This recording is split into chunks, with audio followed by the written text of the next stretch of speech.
We're going to talk about the 38 new condos that are available downtown.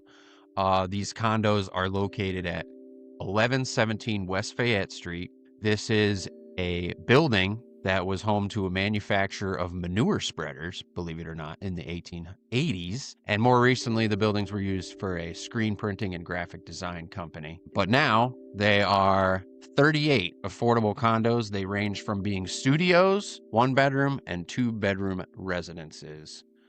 What are you thinking, Greg? Yeah, I think so. Part of the question here is, when you say they're affordable condos, the cost to the buyer is affordable. If you look at the chart, we're talking $136,000 to $165,000, which is genuinely affordable. The catch here being each one is being subsidized with about $200,000 of New York State's taxpayer money.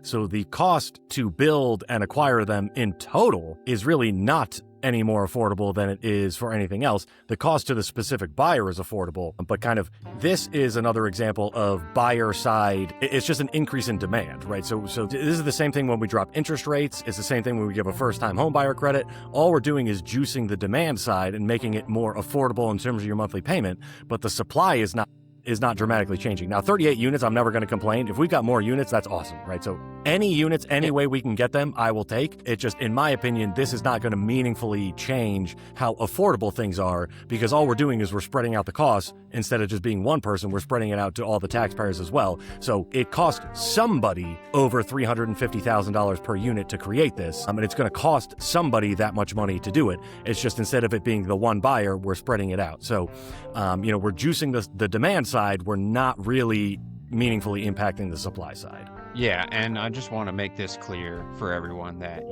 you're going to see these pop up on Zillow.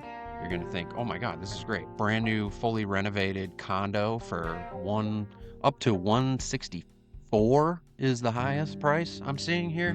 But just keep in mind, there are requirements. So buyers can earn no more than 80% of the area's median income. Okay, so for a one-person household, the highest you could make is $72,500. Two-person, $82,800. Three-person, $93,200. And the most you can make, if you have 4 people and you want to move into one of the 2-bedroom units, you can make a maximum combined income of $103,500. So there are limits as to how much you can make. And you must also have a net worth of less than $100,000. However, that does not include your retirement account or if you have an educational savings accounts for any children you may have. So just want to make your that 401ks, your Roths, your 529 plans, all that stuff is excluded from the $100,000 net worth. So they're talking about, normal brokerage accounts, cash, in a savings checking account, that type of thing. But your 401ks, your 529s are all excluded from that.